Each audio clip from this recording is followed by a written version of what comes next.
Assalamualaikum warahmatullahi wabarakatuh. Alhamdulillah. Allahumma ati nafsi taqwaha wa zakkiha. Anta khairu man zakkaha. Anta waliyuha wa maulaha. Amma ba'du. Para penonton, para pendengar, sahabat ikhwatul iman, ikhwatu fid din, a'azakumullah wa uhibbukum fillah. Alhamdulillah, summa alhamdulillah, dengan limpah kurnia daripada Allah Rabbul Alamin, kita boleh menyambung program Ihya Ramadan kita ini, ikhwan. Pada hari ini, pada waktu ini, kita menyambung hadis yang ke-11. Hadis yang ke-11 daripada buku kita ini, 30 hadis sahih jalan kehidupan. Hadis yang ke-11 ini sampai kepada hadis yang ke-20. 10 hadis ini dicari, disusun dan diolah oleh Muhammad Haris. Baik. Hadis yang ke-11, 3 keuntungan, 3 kerugian. Nabi SAW bersabda, "Man kanatid dunya hammahu, farraqallahu alaihi amrahu, wa ja'ala faqrahu baina aynaihi, wa lam ya'tihi minad dunya illa ma kutiba lahu. Wa man kanatil akhiratu niyyatahu, jama'allahu lahu amrahu, wa ja'ala ghinahu fi qalbihi, wa atathu dunya wa hiya raghimah." Terjemahan dia, dari Zaid bin Thabit radhiyallahu an, beliau berkata, kami mendengar Rasulullah sallallahu alaihi wasallam bersabda, barang siapa yang menjadikan dunia tujuan utamanya, maka Allah akan mencerai-beraikan urusannya dan menjadikan kemiskinan, yakni tidak pernah merasa cukup, selalu ada di hadapannya, padahal dia tidak akan mendapat harta benda duniawi melebihi dari apa yang Allah tetapkan baginya. Dan barang siapa yang menjadikan akhirat niat tujuan utamanya, maka Allah akan menghimpunkan urusannya, menjadikan kekayaan, yakni selalu merasa cukup, rasa ada dalam hatinya, dan harta benda duniawi datang kepadanya dalam keadaan rendah, tidak bernilai di hadapannya. Hadis ini hadis riwayat Ibnu Majah, Ahmad, Ad-Darimi, Ibnu Hibban dan lain-lain dengan sanad yang sahih. Dinyatakan sahih oleh Ibnu Hibban, oleh Al-Bushairi dan Syekh Al-Albani. Itu hadis yang pertama. Hadis yang ke-11 yang disusun oleh Muhammad Haris. Dalam hadis ini Nabi menyebut tentang ada orang, dia hidup dalam dunia itu menjadi dia punya himmah, dia punya tujuan, hala tuju. Dia tak fikir dah benda kedua, melainkan dia fikir hal dunia aja. Bagaimana dia nak makan, bagaimana dia nak minum, bagaimana dia nak hidup, bagaimana dia nak seronok, bagaimana dia nak bebas. Itu saja dalam fikiran dia. Akhirat ni dah tak ada dah. Kalau itu himmah dia, kalau itu kerisauan dia, kalau itu kebimbangan dia, kalau itu hala tuju cara dia hidup, kalau itu hadaf tujuan dia hidup, kalau ke arah itulah dia tumpukan segala tenaga dia, perasaan dia, akal dia, jiwa dia, roh dia, fitrah dia, ilusi dia, emosi dia, semua dia tuju ke arah itu. Nabi kata dia akan saksikan ada 3 perkara akan berlaku dalam hidup dia. 3 perkara. 3 perkara ni akan berlaku dalam hidup dia. Apa dia? Yang pertama, Nabi kata, farraqallahu alaihi amrahu. Tuhan akan pecahkan. Tuhan akan pecahkan urusan dia. Urusan dia tak pernah aman, urusan dia tak pernah selesai, bahkan Allah Ta'ala akan cerai beraikan urusan dia. Untuk selesaikan urusan dia, untuk dia selesai satu masalah, dia mencipta 10 masalah. Untuk selesai 10 masalah, dia mencipta 100 masalah. Demikianlah seterusnya. Itu maksud dia, farraqallahu alaihi amrahu. Kenapa ikhwan? Kerana himmah dia, kecenderungan hati dia, nawaitu dia, qasad dia, tumpuan hati dia hanya kepada dunia semata-mata. Itu satu, hilang berkat. Ini juga para ulama kita kata menunjukkan hilang barakah. Satu. Yang kedua, wa ja'ala faqrahu baina 'ainaihi. Allah Ta'ala akan letakkan kemiskinan di atas kedua kelopak mata dia. Orang tengok dia kaya, dia tengok dia miskin, dia rasa dia tak cukup. Miskin tu Tuhan letak di depan mata dia. Dia buka mata je, dia nampak kesusahan. Ketiga, walam ya'tihi minad dunya illa ma kutiba lahu. Dia tak akan dapat. Dia kerjalah kuat macam mana, dia, kita kata dia padulah tenaga dia macam mana, dia hanya akan dapat apa yang Allah tulis dekat dia saja. Tak lebih daripada tu. Tiga benda ni, Muhammad Haris bagi tajuk, tiga kerugian ini akan didapati oleh orang yang dunia itu menjadi himmah dia, kecenderungan dia. Ikhwan, sebelum kita pergi kepada yang berikutnya, mari kita cuba mendekati suatu kepahaman. Bila kita sebut dunia ni, apa yang boleh kita faham dengan makna dunia? Apa yang kita faham dengan makna dunia? Dunia ni ikhwan, kalau kita pakai terjemahan, macam kita nak pindahkan daripada perkataan dunia, perkataan Arab, kita nak pindah kepada perkataan Melayu. Apakah suatu perkataan ataupun apakah suatu terjemahan yang dapat kita berikan? Kita dapat berikan dua terjemahan. Satu, dunia, dia membawa makna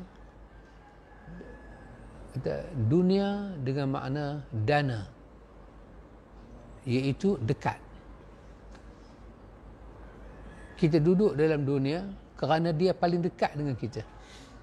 Dia berbanding akhirat. Kita kata dia dekat dengan kita, bandingan dia akhirat. Akhirat dipanggil akhir, lambat, jauh lagi. Tapi dunia dia dekat dengan kita. Maka dunia dikatakan dunia kerana dia itu yang dekat dengan kita. Jarak dia dekat dengan kita. Itu satu. Yang kedua, bila kita sebut dunia, dia membawa arti dalam kamus, dia membawa arti makna dia rendah, hina, tak bernilai, tak ada nilai. Dan dikatakan kalau nak buat perbandingan pun tidak layak. Itu makna dunia. Apa dia yang rendah? Apa dia yang kata tadi tak ada nilai? Iaitu Allah Ta'ala bila dia sebut tentang dunia, dia selalu bandingkan dengan akhirat. Bila Allah Ta'ala sebut apa pun tentang dunia, Allah Ta'ala akan bandingkan dengan akhirat. Jadi dunia dikatakan rendah, tak ada nilai, ataupun kita boleh kata hina, tak laku apabila dia dibandingkan dengan akhirat. Dibandingkan dunia dengan keindahan akhirat. Dibandingkan dunia dengan keindahan akhirat. Akhirat yang saya maksudkan di sini adalah syurga Allah. Allah sediakan syurga untuk para muttaqin, para mukminin, para orang-orang yang bertauhid kepada Allah. Allah Ta'ala sediakan syurga. Syurga, kenikmatan syurga, keindahan syurga, kenikmatan syurga, kebesaran syurga, keagungan syurga, kemuliaan syurga, keberkekalan dan kebaikan yang ada dalam syurga, bila itu dibanding dengan dunia, maka dunia jadi hina. dia tak layak dibanding kerana dia terlalu rendah, terlalu tak ada makna. Antum bayang kalau dalam hadis Nabi kita Muhammad sallallahu alaihi wasallam ketika menyebut tentang syurga, Nabi kata mau'idu sautin fil jannah khairum minad dunya wa ma fiha. Nabi kata mau'idu sautin, apa? Maudhi' satu tempat, sautin, sautin. Tempat apa kita kata? Tempat macam nak gantung satu-satu benda. Macam orang gantung tali pinggang ke, macam gantung hanger ke, nak gantung baju ke. Macam kita gantung sejadah lagu tu kan. Dia satu tempat kita nak letak baju ke, nak letak apa-apa. Nabi kata yang tu saja dalam syurga, yang tu saja dalam syurga, Nabi kata itu lebih baik daripada dunia dan isinya. Antum bayar. Bukan kita bercakap pasal katil, pasal lantai, pasal bidadari, pasal nikmat makan, minum, perhiasan. Tak, had tu saja. Dalam syurga ni ada satu tempat kita kata macam kita nak sangkut barang. Nak sangkut barang. Macam kalau dalam gambar cowboy dulu buka topi nak sangkut. Nak sangkut tak mana? Ada satu tempat buat penyangkut, maudhi'. Ada satu tempat kita letak situ. Yang tu Nabi kata dalam syurga, yang tu saja tempat yang digantung tu saja dalam syurga, Nabi kata lebih baik daripada dunia dan isinya. Jadi dunia dikatakan tak bernilai, dikatakan rendah apabila dibandingkan dia dengan akhirat. Bukan lantai, bukan tanam-tanaman, bukan hadiqah, kita kata kebun yang ada dalam syurga, nikmat yang Tuhan bagi, kehidupan dalam syurga, kenikmatan, keseronokan. Bukan yang tu saja, bukan yang tu memang kalau banding dengan dunia tak ada perbandingan yang sesuai. Ini saja kita kata tempat nak gantung baju ni. Dalam riwayat lain, semuanya daripada Bukhari, daripada Muslim, Nabi kata man yadkhulul jannata yan'am wa yakhlud la yamut wa la yab'asu la yubla thiyabahu wa la yafna shababahu. Nabi kata satu orang tu masuk dalam syurga, yan'am, dia masuk dalam keadaan penuh dengan nikmat, bersenang lenang dia. Syurga tu akan padat dengan penghuni dia, ashabul jannah. Jannah tu akan padat dengan ashab dia, penghuni dia. Nabi kata satu orang masuk dalam syurga. Satu orang ni nak cerita kata hak lain tu dapat macam mana? Macam satu orang ni dapat. Dia masuk dalam syurga dalam keadaan yan'am, penuh dengan nikmat. Penuh dengan nikmat. Senang, lenang dia. Nabi kata, wa yakhlud, dia kekal. Dapat nikmat, dia kekal. La yamut, dia tak mati, Nabi kata. Wala yab'as, wala yab'asu. Nabi kata, dia tak akan susah apa. Satu susah tak ada dalam syurga. Wala tubla thiyabahu, pakaian yang dia pakai dalam syurga tu Nabi kata tak pernah pudar. Warna ke, dari segi mata tengok ke, tak pernah pudar. Wala yanfa syababahu, Nabi kata kemudaan dia, umur dia yang muda dalam syurga tak pernah hilang. Jadi kalau itu dibandingkan dengan dunia, memang dunia ni dikatakan lekeh. Sebab siapa yang duduk dalam dunia boleh bertahan nikmat dia? Siapa yang boleh duduk dalam dunia kekal? Siapa yang boleh duduk dalam dunia dalam keadaan tak mati? Siapa boleh duduk dalam dunia dalam keadaan tak sakit? Dalam keadaan tak susah? Harta benda tak pudar? Umur dia tak hilang? Mana ada? Tapi di hari akhirat, yang kata jannah ni, yang ni semua ada. Bahkan dalam satu riwayat lain, Nabi kata, "Law anna imra'atan min ahli al-jannati ittala'at ila ahli al-ardi la'adha'at ma bainaha wa yamla'atuhu wa lanasifaha ala ra'siha khairum minad dunya wa ma fiha. Nabi kata, sekiranya Nabi kata, seandainya annam ra'atan minal jannah, ada seorang wanita dari syurga. Ada seorang wanita ni dia ahli syurga. Ada seorang wanita daripada ahli syurga, tala'at ilal ardi. Tuhan buat keluar dia mai ke dunia ni. Mai ke bumi ni, mai ke planet bumi ni. Bidadari ni katalah Tuhan keluarkan dia daripada syurga. Dia turun mai ke dunia. Nabi kata la'adha'at ma bainahuma. Nabi kata akan bercahaya, akan jadi seri apa yang ada di antara ni, di antara langit dan bumi ni. Wa ma mala'atuhu. Nabi kata akan penuh cahaya tu. Akan penuh. Bukan sahaja cahaya dia tu berseri, dia tu akan penuh langit dan bumi, bahkan haruman dia tu, kewangian dia tu penuh dengan langit dengan bumi, tak ada bau apa dah, melainkan bau wangi dia. Nabi kata wala nasifaha ala ra'siha. Nabi kata tudung kepala dia yang ditutup dengan tudung ni, Nabi kata tudung kepala dia tu ditutup aurat, tudung kepala dia tu Nabi kata khairum minad dunya wa ma fiha, lebih baik daripada dunia dan isinya. Oh subhanallah ikhwan. Maka dunia dengan makna yang kedua, satu dunia dengan makna bila kata pertama dia benda yang dekat dengan kita. Kita duduk dalam dunia, yang dekat dengan kita ni semua nama dia dunia. Dengan makna yang kedua, dunia dikatakan sesuatu yang hina, sesuatu yang rendah apabila kita bandingkan dia dengan akhirat. Maka dua sifat ni ikhwan selalu Allah terangkan dalam Quran dan dalam sunnah.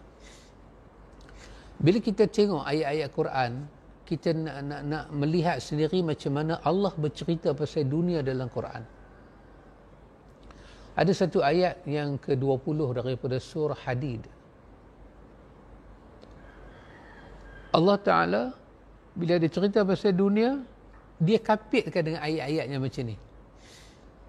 Dia kata i'lamu annamal hayatud dunya la'ibun wa lahwun wa zinatun wa tafakhurun bainakum wa takathuru fil amwali wal auladi kamathali ghaithin a'jabal kuffara nabatuhu ila akhir ayat. Allah kata ketahuilah, sesungguhnya yang katakan dunia ni apa?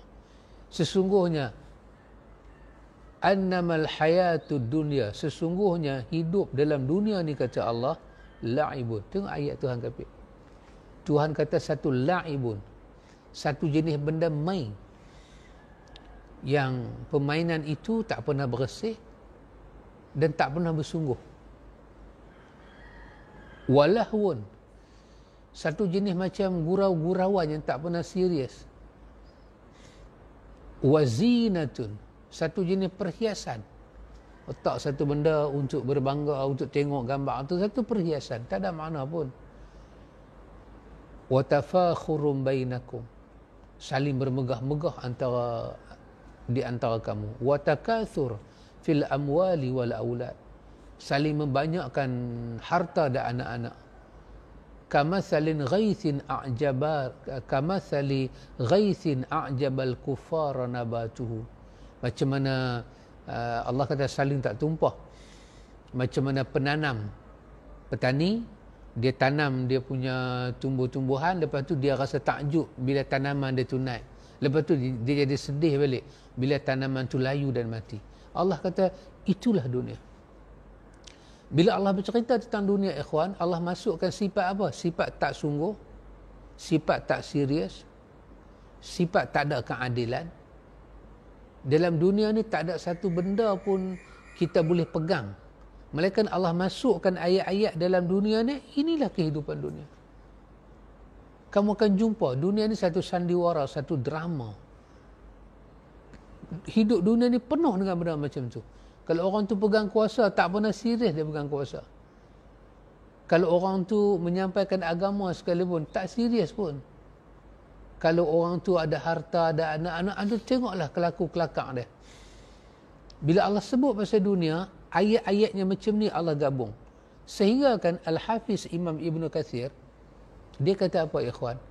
Dia kata, perkataan dia yang sangat menarik. Dia kata, yaqulu ta'ala.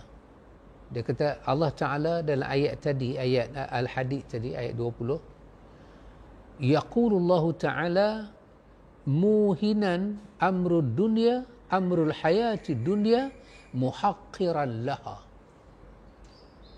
Ibnu Katsir kata, Allah Subhanahu Wa Ta'ala bercakap pasal dunia dalam keadaan Tuhan merendahkan dunia dan Tuhan menghinakan dunia. Tuhan tak pernah puji dunia, yang Tuhan puji semua akhirat. Tuhan tak pernah kapit dunia dengan sifat kekal, dengan sifat nikmat yang melimpah ruah. Allah tak pernah kapit dunia dengan kebaikan. Semuanya berlawanan. Kalau akhirat baik, dunia tak baik. Kalau akhirat kekal, dunia tak kekal. Kalau akhirat penuh dengan nikmat, dunia tak penuh dengan nikmat. Selalu Allah buat lagu tu. Supaya kita yang duduk dalam dunia ni ikhwan, kita kerana dunia tu dekat dengan kita, kita mendapat tarbiyah, tasfiyah, tazkiyah daripada Tuhan, pembersihan, kebersihan, penyucian daripada Allah. Betapa tempat kita duduk ni tidak pernah kekal, tidak pernah lebih baik daripada tempat yang kita nak pergi. Selalu ketika Allah gambarkan dunia, Allah gambarkan dunia dalam keadaan macam tu. Supaya kita tak tertarik langsung dengan dunia. Supaya kita tak jadikan dunia itu sebagai kita punya hammah dalam hadis tadi. Man kanati dunya hammah. Man kanati dunya hammah. Siapa yang dunia itu sampai menjadi tujuan dia, hilang akhirat. Tak fikir langsung pasal akhirat. Tak kenal langsung pasal akhirat. Maka Tuhan akan deritakan dia. Tuhan akan tekan batin dia dengan 3 kerugian yang besar tadi. Ikhwan, tengok. Dalam hadis tadi kata, wa man kanatil akhiratu niyyatahu. Sebaliknya, siapa yang akhirat itulah yang niat dia, dia nak balik bertemu Allah di akhirat. Dia nak senang di akhirat. Para ulama kita buat contoh macam mana? Buat contoh dengan satu, katalah kita ambil satu ambil satu orang tua lah. Dia ada anak dia duduk Kuala Lumpur, kerja besar, beli rumah besar, dia duduk kampung.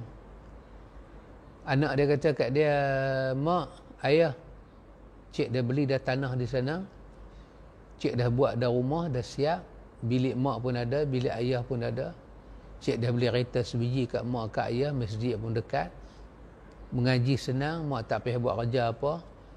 Mak, cukup hari, cukup bulan ni ataupun cukup tahun ni, mak dengan ayah pindah mai ke Kuala Lumpur duduk dengan cik. Mak, kalau katil tu nak patah, tak payah pergi tukar dulu. Biar pergilah. Mak, kalau motor tu rosak, tak payah beli baru, biar pergi ke mak. Pasal apa? Pasal mak tak duduk dah di situ, mak akan pergi Kuala Lumpur. Jadi orang tua ni, dia pun tak repair bumbung rumah dia. Naku-naku retak pun dia tak repair. Orang kata dekat dia, haji, awak ni haji. Dia jawab apa? Dia kata, tak lama saya duduk kat sini, anak saya dah buat dah rumah kat sana, saya nak pindah duduk sana. Dengan apa? Dengan bangganya, dengan seronoknya. Saya tak duduk sini lama, rumah ni pun saya nak jual lah, tanah ni pun saya nak jual, kebun-kebun apa yang ada semua saya nak jual. Sebab anak panggil saya duduk di sana, semua dia sedia kat saya. Ada rumah, ada bilik, ada kenderaan, dekat dengan masjid, dia nak bela saya. Jadi orang tua-tua ni, rumah yang dia duduk tu memang rumah dia, tapi dah tak masuklah dalam hati dia, dia duduk nampak sana tu. Para ulama beritahu pada kita, kita duduklah dalam dunia, tapi kena tahu kehidupan di sana lebih baik daripada di sini. Jangan takut kehilangan dalam dunia. Kerana bila satu benda hilang dalam dunia, kehilangan pun tak pernah kekal. Pemilikan kita kepada nikmat pun tak pernah kekal. Bila satu benda tu hilang, Tuhan ganti. Bila satu benda tu ada, Tuhan hilangkan. Kerana itu sifat dunia. Jadi tak perlu kita sedih. Kerana segala keelokan, kecantikan, keindahan, kebesaran, keagungan, kemuliaan, ketinggian, semuanya ada di akhirat. Sehingga akhirat ni tidak ada langsung cacat celanya. Syurganya Allah buat ni langsung tak ada cacat celanya. Bahkan Allah welcome kita. Wasari'u ila maghfiratin min rabbikum wa jannatin 'arduha as-samawati wal ard u'iddat lil muttaqin. Allah kata mai cepat-cepat kepada keampunan Allah, kerana Allah menyediakan satu syurga seluas langit dan bumi.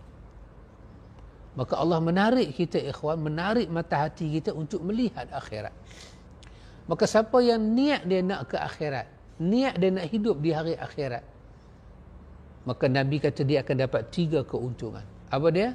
Yang pertama, jama'allahu lahu amrahu. Tuhan akan himpunkan urusan dia. Dia duduk dalam dunia ni, Allah mudahkan urusan dia. Di hari akhirat Allah himpun semua urusan dia. Wa ja'ala ghinahu fi qalbihi.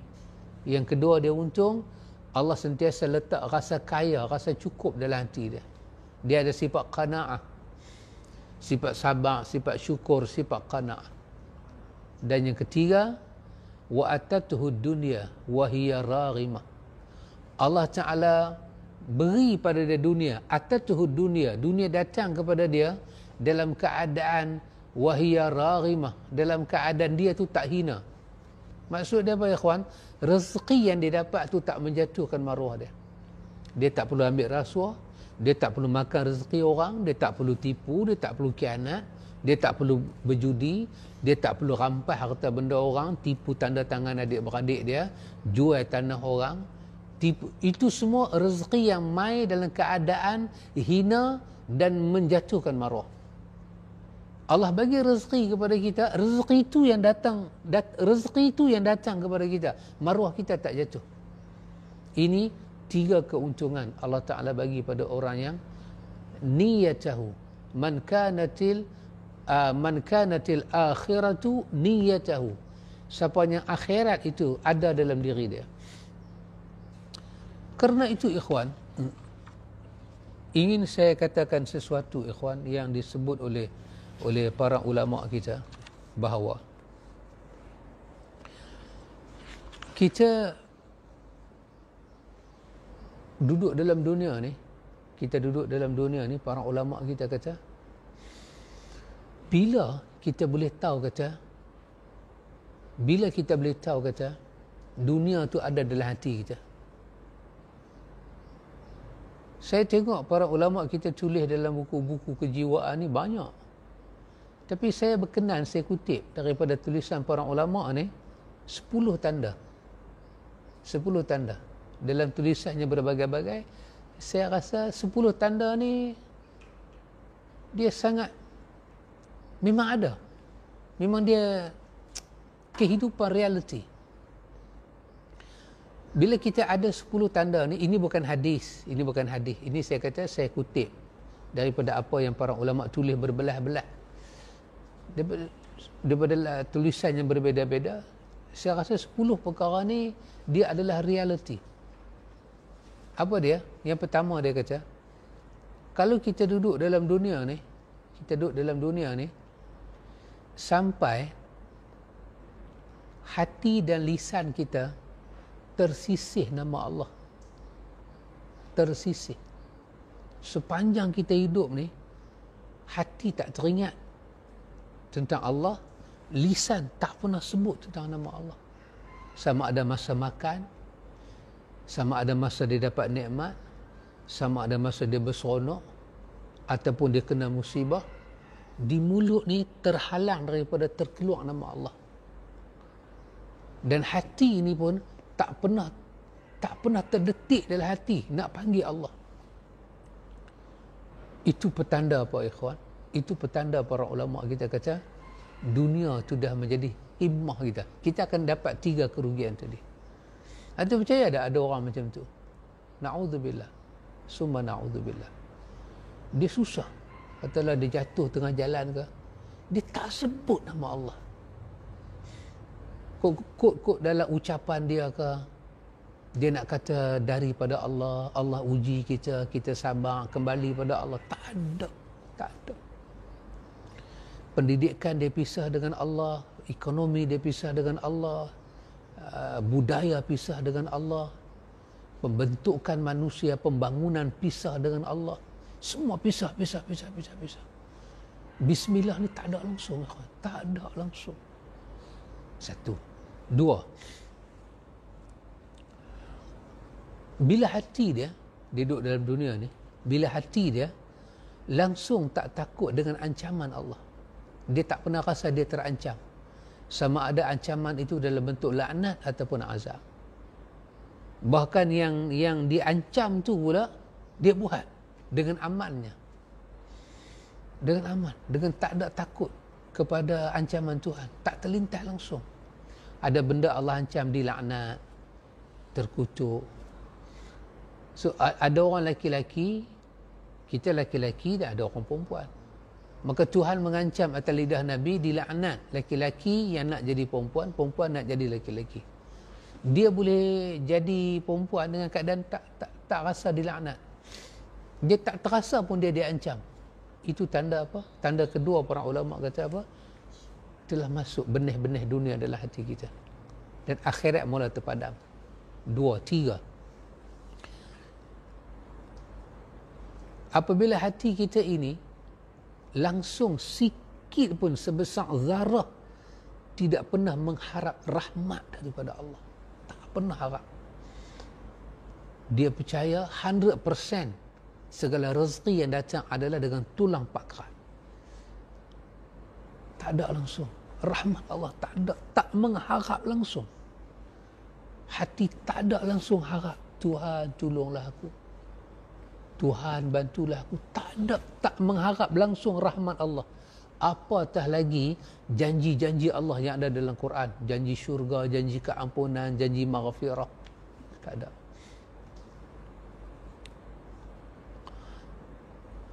Janji keredaan.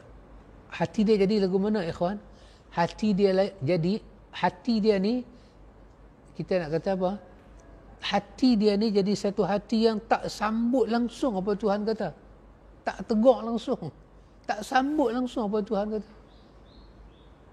Allah kata minta aku nak bagi. Dia tak sambut langsung ayat tu. Tak sambut langsung. Itu 3 tanda.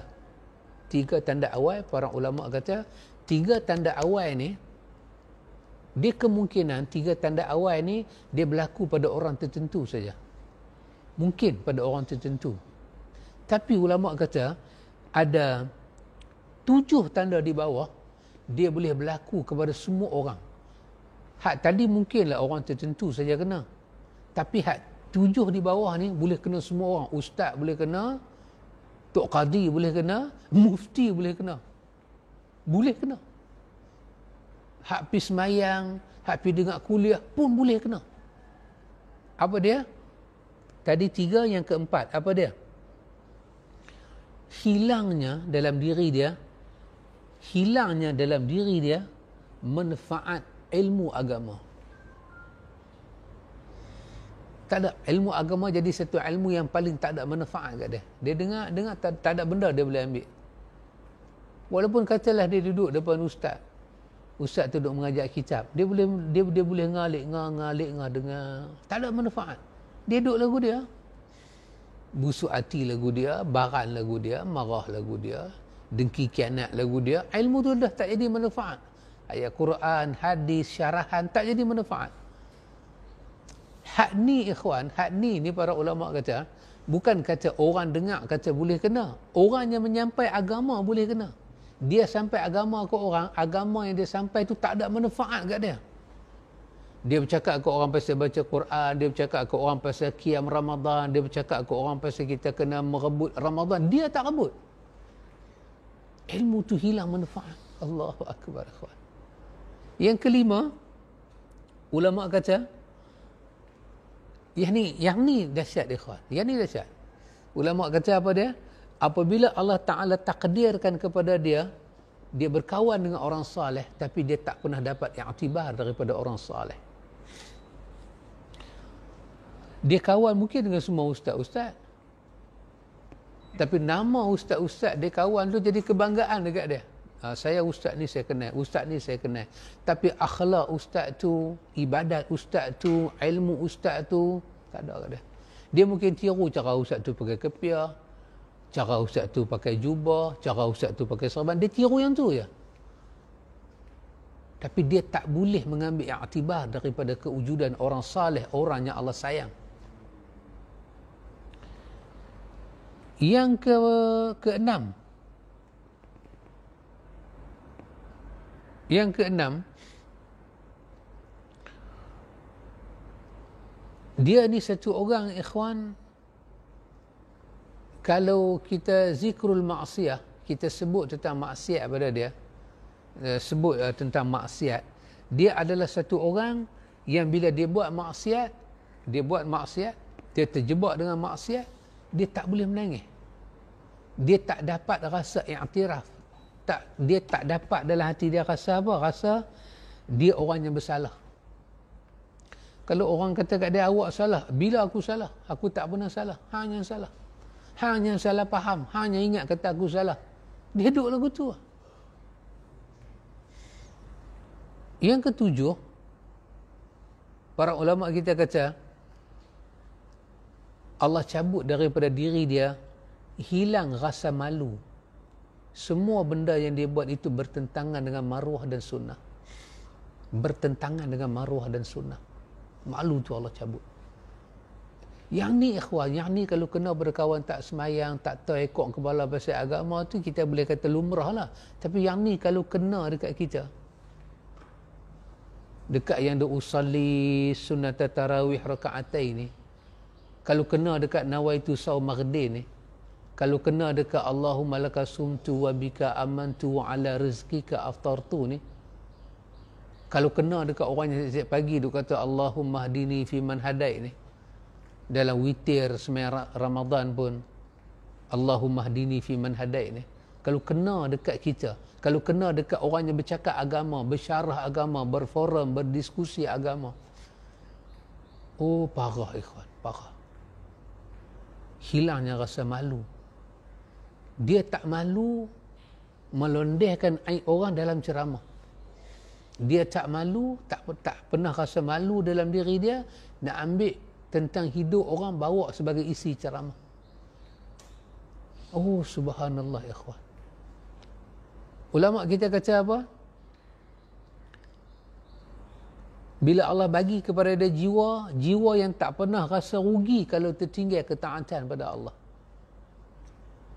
Dia tak sembahyang jemaah, terlepas itu, yang dia terlepas ni semua ni apa-apa yang sunnah ke Quran kata ganjaran terlalu besar. Dia tak ada rasa, dia tak ada dalam diri dia rasa tak ada apa-apa. Biasa-biasa. Tak apa, dia tak buat mana. Yang kesembilan kata para ulama, apabila dia hilang rasa manis dalam berbuat ibadat. Maksudnya ialah selama ibadat yang dia buat ni, dia tak pernah rasa tenang dengan ibadat. Dia tak pernah rasa tenang. Tengok dia gelabah, dia raplah. Dia tak dapat rasa ibadat tu. Dia tak dapat rasa ibadat. Dan yang akhirnya 10 kata para ulama, apabila Allah cabut daripada hati dia apa dia? Rasa sayang pada saudara dia yang susah. Orang mihabak kat dia kata saudara dia susah. Dia tak mampu pergi kat dia. Awak dia tak mau usaha. Awak dia tak mau bekerja. Dia tak ada sifat ta'awun tu nak keluar sekurang-kurangnya, ya Allah tolonglah saudara aku dia susah. Tak ada. Lebih daripada 7 panggang daripada api.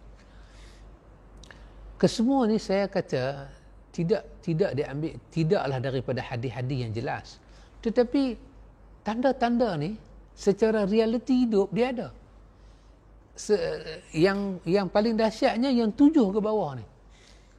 Yang 7 ke bawah ni. Kalau yang 3 ke atas tu, saya rasa adalah juga. Sampai orang sampai lisan tak sebut nama Allah, sampai tak takut dengan Allah, sampai tak mengharap janji Allah. Ada, tapi Kalau ada pun kita tahu lah orang-orang tertentu lah.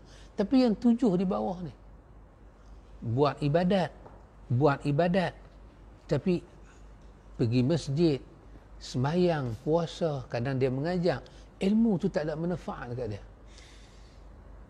Dia kawan dengan orang yang saleh, dia tak boleh ambil iktibar. Tak pernah ada dalam diri dia sesat terhadap maksiat dia buat, menangis jauh sekali. Bahkan dia boleh tengok orang, dia boleh hina orang lagi. Dia boleh ludah orang, dia naik motor, dia boleh ludah orang. Dia boleh tunjuk dekat orang dengan jari, kawan tu tak guna. Wahai kapiah atas kepala. Ya Allah. Rasa apa ikhwan? Hilang rasa malu. Hilang rasa malu nak fitnah orang, nak umpat orang. Bahkan sehingga dalam masjid orang kata ke orang, hanya kerana berbeza pandangan.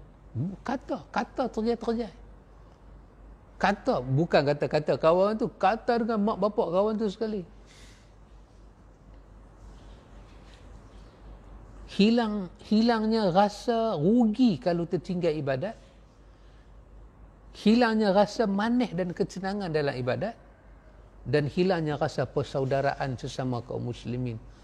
Ulama kita kata kalau 10 ni package ada pada kita ikhwan, itu pertanda apa? Pertanda kata kita punya himmah, kita punya kemudi hidup betul-betul ke arah dunia. Dia tidak bawa seperti doanya kita kata Rabbana atina fid dunya hasanah wa fil akhirati hasanah wa qina azaban nar. Dia tak ada lagu tu. Sepatutnya kita berdoa kepada Allah Ta'ala, kita minta dunia dan akhirat. Dia ada. Dia betul-betul ke. Sebab apa yang dia buat, ikhwan, 7 perkara di bawah, semuanya merosakkan pahala amal dia. Lepas itu ikhwan, para ulama kita kata kepada kita, kalaulah kita duduk dalam dunia ni,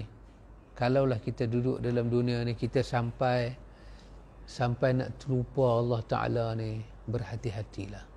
Lepas itu ilmu agama ni ikhwan, ilmu yang dibelajar, kita asuh anak-anak kita, sebab kita tak tahu bila dia besar dia akan berjumpa apa. Katalah dia hanyut sekalipun, tapi dia telah ada bekal agama. Sekurang-kurangnya agama yang kita bekal dekat dia tu, pada umur ada 10 tahun, 11 tahun, 12 tahun, 13 tahun, umur remaja dia tu, sebelum dia menghabiskan pelajaran dia dan dia nak keluar dalam dunia pekerjaan dia telah mendapat bekal agama. Dan yang tu sekurang-kurangnya jadi suatu benih, dia nak hanyut tara mana pun ikhwan, ilmu tu tarik dia balik. Dia kalau dia hidup dalam dunia ni, dia marah ke orang tara mana pun, sifat pemaaf tu masih ada kat diri dia. Dia duduk dalam dunia, dia lalai macam mana pun, sampai dia nak zalim orang tu taklah sampai tara tu. Dia duduk dalam dunia ni ikhwan, sampai kata orang dah buat salah, minta maaf ke dia nak buat kering hati tu dak lah. Dia nak ambil hak orang tu dak lah. Nak menginai orang tu dak lah. Pasal itu pentingnya yang dikatakan ilmu fardu ain ni diasuh pada anak-anak kita ikhwan. Ikhwan, kita duduk dalam dunia ni ikhwan, dunia yang kita kata tadi Allah tak pernah memuji pun dunia. Tapi saya ingin bagi tahu ikhwan, ada satu perkara yang para ulama bagi tahu pada kita. Ini pun bukan hadis, ini cuma perkataan para ulama. Para ulama bagi tahu pada kita, kadang-kadang kita duduk dalam dunia ni, kita mendapat apa kita panggil ijtiba dan istifa. Kita mendapat taufik dan rahmat daripada Allah. Maksudnya kalau diukur, katalah dengan kita ukur dengan diri kita, kemampuan kita, kita tak layak dapat benda tu. Tapi Allah Ta'ala pilih kita. Allah Ta'ala pilih kita. Ini kalau kita dapat dalam dunia ikhwan, bermakna kita mendapat Allahu Akbar, khazanah yang baik. Ulama kita guna perkataan macam mana ikhwan? Dia kata iza fataha laka wijhatan minat ta'arrufi fala tubali ma'aha an qalla amaluk. Dia kata apabila Allah Ta'ala membuka kepada kamu suatu pintu, suatu arah, suatu sudut.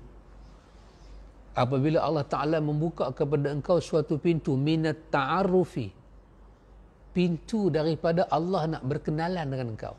Ini pula dia guna bahasa, dia guna perkataan dalam dunia kejiwaan.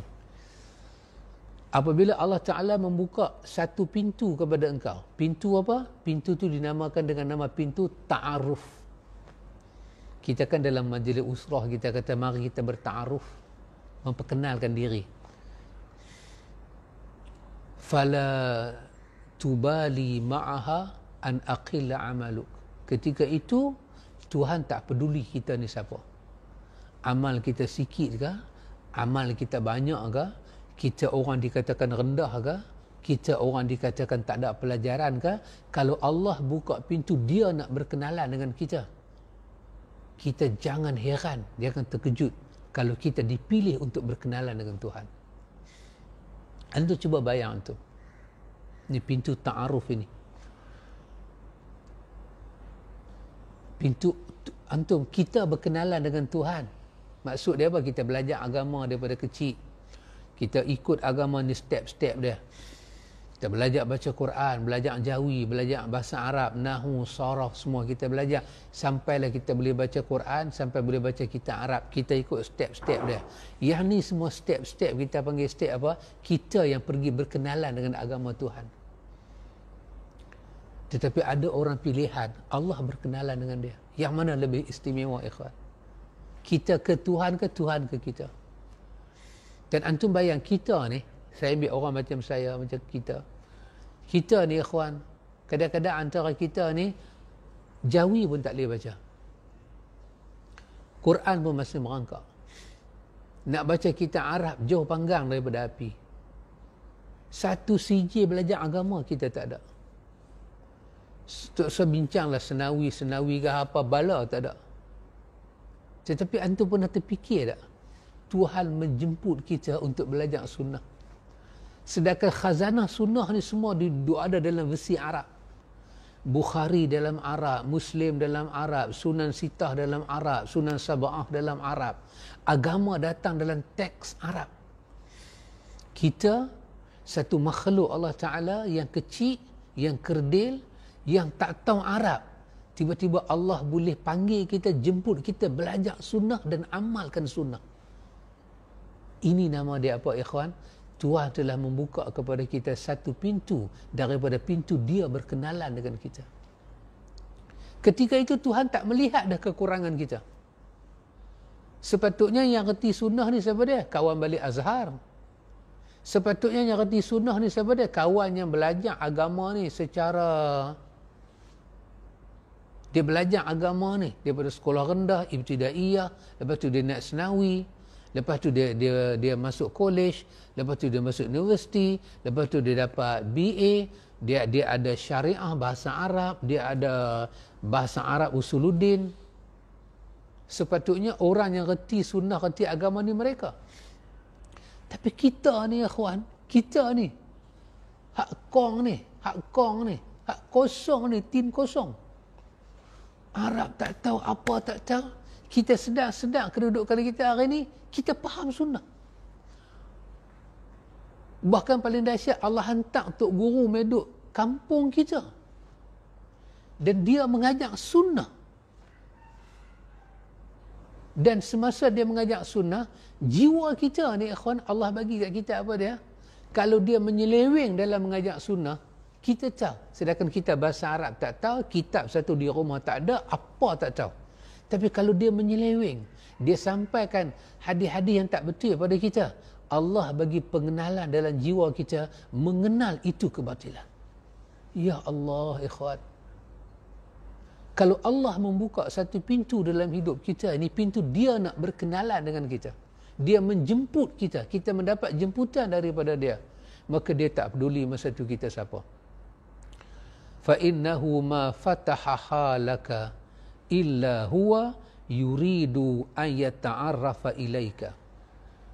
Sebab apa ikhwan? Sebab apabila Allah membuka bagi kita satu pintu, Kita nak faham sunnah, itu menunjukkan apa? Dia yang nak berkenalan dengan kita. Dia yang nak memperkenalkan agama daripada kita. Alam ta'lam anna ta'arrafa huwa muriduhu alaika. Tidakkah kamu ketahui bahawa ta'aruf dia membawa kepada kita? Tidakkah kita tahu bahawa kalau Allah nak membuka sesuatu pada kita, dia bawa pada kita? Wal a'mala anta muhdiha ilaihi, dan amal kita buat untuk Allah. Wa aina ma tuhdihi ilaihi mimma huwa muriduhu alaika. Yang manakah yang lebih istimewa? Kita berbuat untuk Tuhan, kita pergi pada Tuhan, ataupun Tuhan bagi pada kita? Tuhan yang datang pada kita. Allahu Akbar, ikhwan. Saya pernah jumpa satu orang buta huruf. Buta huruf, ikhwan. Tak boleh baca, tak sekolah. Tetapi pegang sunnah ni begitu kuat. Saya terfikir, macam mana dia belajar sunnah? Dia dengar. Ya betul, dia dengar. Kalau ustaz tu tipu dia, kalau ustaz tu lencong kat dia tak boleh merujuk. Tapi apabila Allah membuka kepada kita, Allah buka pada kita satu wijah minat ta'aruf, Allah buka pada kita satu pintu untuk Allah memperkenalkan kepada kita. Allahu Akbar, ikhwan. Ini sangat dahsyat, sangat dahsyat. Dalam dunia ni, ikhwan, ada bahagian ni Tuhan bagi. Ada bahagian. Kadang-kadang anda tengok dalam dua keadaan ni, kawan ni belajar agama secara formal. Bersekolah lagi, dia sekolah agama, sekolah Arab, masuk ke sanawi, keluar habis sampai 6 sanawi, keluar sana, balik daripada Timur Tengah lagi. Tapi tengok-tengok pembelajaran dia, penyampaian dia, dakwah dia kepada umat, satu sunnah tak ada. Wahai dia tu secara formal. Itu yang orang sufi kata apa kan? Awaluddin ma'rifatullah. Awal agama kenal Allah. Dia ni daripada ibtidaiyah, nak kenal dinullah, nak kenal usuluddin, prinsip-prinsip agama ni. Tapi bila dia pergi satu tahap, hanya dia saja berkenalan dengan Tuhan, Tuhan tak buka pintu pengenalan dengan dia, maka dia balik bukan sesuatu daripada Allah. Cerita banyak di mulut apa? Cerita Tok Wali tu, Tok Wali ni. Saat ni cerita pelik lagu tu, cerita pelik lagu ni. Cerita pasal Nabi, cerita pasal Quran, cerita pasal para sahabat yang endorsement daripada Allah, mereka ahlul jannah, tak keluar. Oh subhanallah, ikhwan. Tengoklah bagaimana Allah memilih manusia. Bagaimana Allah menyusun petunjuk pada manusia. Bagaimana Allah memberi petunjuk pada manusia. Pasal itu, ikhwan, Sayyidina Ali bila dia tengok orang sedih dengan dunia ni, Sayyidina Ali ni dalam riwayat, Sayyidina Ali kata dekat dia, la tahzan ala dunia, kamu janganlah sedih dengan dunia. Kenapa nak sedih sangat dengan dunia? Fa inna dunia, dia kata sittatu asya. Sayyidina Ali kata dunia ni cuma 6 perkara saja. Sayyidina Ali bila tengok orang sedih dengan dunia, tak makan lah, tak apalah, sedih, mengaku kata rezeki tak ada, dia kata la tahzan ala dunia, jangan sedih dengan dunia. Dunia ni tak lari daripada sittatu asya. Fa inna dunya sittatu asya. Apa dia? Sayyidina Ali kata dunia ni yang pertama ma'kul, yang kita makan. Yang kedua masyrub, yang kita minum.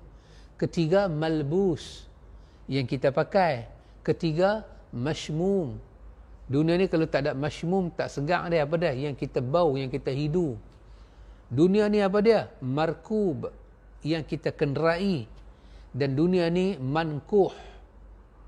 Mankuh, bukan mangkuk. Mangkuh.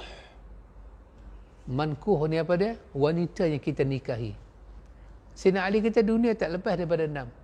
Dan cuba hang perhati 6 perkara ni, dia kata. Sayyidina Ali kata ma'kul, benda yang orang makan dalam dunia, fa ahsanu ta'amiha al-asal. Dalam dunia ni makanan paling berkualiti, makanan paling bagus adalah madu. Adalah madu. Dan madu tu mai dari mana? Mai daripada pungkok lebah. Hang duduk dalam dunia, hang makan satu benda yang dunia kata benda tu paling berharga, tapi dia main daripada pungkok lebah. Dia keluar kot pungkok lebah. Hang sedar tak dunia ni apa? Pasal itu Tuhan kata dunia ni tak pernah mulia banding akhirat. Masyruh. Dunia ni hang kena minum. Tapi hang sedar tak dalam dunia ni? Ambil orang kaya, ambil orang miskin. Tengok dia minum apa? Minuman yang paling menyihatkan dia. Ambil orang kaya, ambil orang miskin. Ambil dua-dua orang kaya dengan orang miskin, banding dengan binatang pula. Minuman apakah yang dua-dua makhluk ni makan sama? Dan itulah dikatakan paling selamat. Ayak kosong dia kata. Cuba letak fresh orange dekat lembu. Lembu tak makan, tapi letak ayak kosong tengok. Dan orang kaya, orang yang jaga kesihatan, jumpa dengan pakar kaunseling kesihatan, last sekali dia kata apa? Jangan duk makan teh, jangan duk makan Milo, pakcik minum air suam banyak, pakcik mineral water banyak. Yang itulah lembu makan, kalde makan, yang itulah kita minum, yang itulah orang kaya minum, yang itulah orang berdarah raja minum. Kau sedih apa dengan dunia? Kalau dunia ni benda paling sedap ialah bendanya keluar ada pungkok lebah, benda paling berharga minum adalah ayak, dan ayak kosong tu binatang pun minum benda tu. Sayyidina Ali kata dunia ni yang ketiga malbus, pakaian, dan pakaian yang paling berharga adalah dibaj, sutra. Dan hang sedar tak sutra tu mai ikut mana? Mai ikut najis binatang. Dalam dunia ni orang kata apa dia? Mashmum, benda-benda wangi, bau sedap. Dan betul tak Sayyidina Ali kata benda yang paling wangi dalam dunia ni misk, kasturi. Dan dia main daripada apa? Main daripada darah binatang. Yang tu jadi kebanggaan, harga bernilai-nilai. Dunia ni apa? Sayyidina Ali kata markub, benda kamu tunggang. Zaman dia lah kot orang tunggang. Benda yang orang tunggang dulu paling dahsyat apa dia? Kuda, faras. Tapi tahu tak kuda ni apa dia? Wa 'alaiha yuqtalur rijal. Atas kuda lah orang berbunuh-bunuhan dalam perang. Bangga apa dengan kuda? Kalau ada kuda merah lah bagus. Tapi tahu tak? Kuda itulah yang orang naik, hulur pedang pergi bunuh orang. Apa yang mulia dengan kenderaan ni? Dan Sayyidina Ali kata dalam dunia ini mankuh, orang kahwin dengan perempuan, kahwin. Dan sedar tak perempuan ni? Sayyidina Ali kata fannisa'u huwa balun fi wabalin. Dalam banyak-banyak benda dalam dunia ni, kalau tanya orang jantan, benda paling susah handle siapa dia? Perempuan lah. Susah handle. Satu. Yang kedua, kamu sedar tak wanita ni dia pakai cantik-cantik? Sayyidina Ali kata wal mar'ah annal mar'ah tuzayyinu ahsanaha. Wanita ni dia pakai cantik-cantik. Untuk apa dia pakai cantik-cantik? Yuridu bihi aqbahuha. Sebab dia nak tutup di badan dia benda yang paling malu kalau orang tengok. Dan bila kau kahwin dengan wanita, kau cari tempat yang paling malu itulah. Di situlah keluarnya najis wanita. Apa yang kau bangga dengan dunia ni? Sayyidina Ali kata Allahu Akbar. Tapi kita ikhwan, bukan kata kita lah orang macam saya lah kalau tak dapat dunia sedih. Sayyidina Ali kata la tahzan, jangan sedih ala dunia, fa inna dunya sittatu asya. Dunia berhimpun di atas 6 perkara ni. Apa dia 6 perkara tu? Ma'kul, mashrub, malbus, mashmum, markub, dan mangkuh. Ya ikhwan, inilah kehidupan kita hakikat dalam dunia. Pasal itu kita paling berharga dalam dunia ni apa ikhwan? Bila Allah Ta'ala pilih kita mendapat petunjuk dari dalam dunia. Kalau Allah bagi pada kita harta, kita bersyukur pada Allah. Tapi kehilangan harta, jangan kita rasa hina, kerana akhirat itu jauh lebih baik daripada dunia. Allah pilih kita, sebesar-besar nikmat Allah bagi dalam dunia pada kita adalah nikmat petunjuk dan hidayah. Dan yang tu Allah pilih hamba-hamba yang dia kehendaki. Wa inna lana inna alaina lal huda, sesungguhnya ke atas kamilah petunjuk. Ikhwan, berdasarkan hadis yang kita baca tadi daripada hadis Zaid bin Sabit, kita jadilah orang yang ada niat dengan akhirat. Kita duduk dalam dunia, kita jangan sampai sedih bila kita tak dapat dunia, kerana akhirat lebih baik daripada dunia.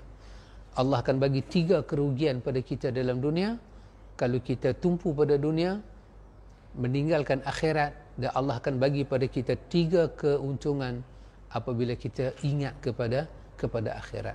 InsyaAllah ikhwan, besok kita sambung hadis yang ke-12, kelebihan orang miskin. Kelebihan orang miskin, insyaAllah kita sambung. Ada soalan? Ada soalan semalam daripada Muhammad Ismail Muhammad Amin. Salam Ustaz, boleh tak kita amalkan selawat syifa yang dilakukan oleh imam-imam selepas solat jemaah? Ya. Allah Ta'ala yang maha mengetahui. Wallahu Ta'ala alam, Allah maha mengetahui. Soalan dia, bolehkah kita mengamalkan selawat syifa? Kalau tanya boleh atau tak boleh, saya tak boleh jawab tak boleh. Sebab dia based on kepada ilmu, dia bergantung pada diri orang tu. Kalau dia nak beramal, dia beramal. Cuma bila tanya saya memberi sedikit pandangan. Saya rasa kita tak perlu beramal dengan selawat syifa. Kerana selawat Ibrahimiyah yang kita baca dari dalam solat tu, itu datang daripada langit. Manakala selawat syifa adalah hasil daripada nukilan manusia. Dikatakan satu orang telah mencipta selawat syifa, dan bila dia telah mencipta bait sirah selawat itu dan dia mendapat kesembuhan, kalau dia mencipta untuk dia, tak apalah, dia baca. Tapi yang kita nak pakai ialah sesuatu yang sabit dalam agama, iaitu selawat Ibrahimiyah lebih tinggi, lebih mulia, lebih agung daripada selawat syifa. Iaitu sampai dalam riwayat Muslim, sahabat kata, kami tahu bagi salam pada engkau ya Rasulullah, kami tak tahu bagaimana nak selawat pada engkau. Nabi pun terdiam. Wa Rasulullah, sedangkan dia Rasulullah. Maka Jibril turun daripada langit. Jibril kata pada Nabi, faqulu, suruhlah dia kata, Allahumma salli ala Muhammad wa ala ali Muhammad kama sallaita ala Ibrahim wa ala ali Ibrahim, sampai habis. Datang daripada langit. Maka tidak ada selawat yang dibikin oleh manusia, selawat syifa ke, tafrijiyah ke, selawat apa-apa yang kita dengar nama-nama yang orang bikin. Walaupun sirah selawat itu kita boleh bikin, tetapi yang orang bikin ini kita tinggalkanlah. Lebih-lebih lagi bila orang bikin, orang melakukan pembohongan. Apa dia? Dia bikin selawat itu sirah. Sirah ni berpanggil apa? Lafaz-lafaz selawat tu dia bikin, lepas tu dia mencipta fadilat. Macam selawat tafrijiyah lah. Mereka bikin, lepas tu mereka cipta fadilat. Baca ni dapat lagu ni, doa makbul. Tidak, langsung tidak ada. Maka selawat syifa termasuk daripada yang dibikin oleh manusia. Dan kalau orang kata baca selawat syifa fadilat dia begini-begini, kita menafikan. Fadilat besar hanya ada pada selawat. Dan selawat yang terbaik yang datang daripada langit turun kepada Nabi. Selama Nabi hidup, itulah selawat Nabi ajak pada sahabat. Dan selama sahabat hidup, itulah selawat yang mereka pakai, yang kemudiannya mereka dijamin syurga. Jadi sahabat kita, sahabat Muhammad Amin tadi, sahabat Muhammad Amin yang dirahmati Allah, saya katakan bahawa kalau tanya saya, bolehkah kita amal selawat syifa? Saya kata amal atas selawat syifa itu hak peribadi manusia. Saya tidak boleh menghalang, tetapi saya kata tidak ada kepentingan mengamalkan selawat syifa kerana dia tidak datang daripada Nabi. Bacalah yang datang sungguh daripada Nabi, seperti selawat dalam salat selawat Ibrahimiyah itu. Wallahu ta'ala a'lam. Ya. Daripada Abu Hisham, Bismillahirrahmanirrahim. Ustaz Abu Haris, apa hukum solat berjemaah dengan saf yang jarak-jaraknya jarang-jarang? Apabila bertemu dengan arahan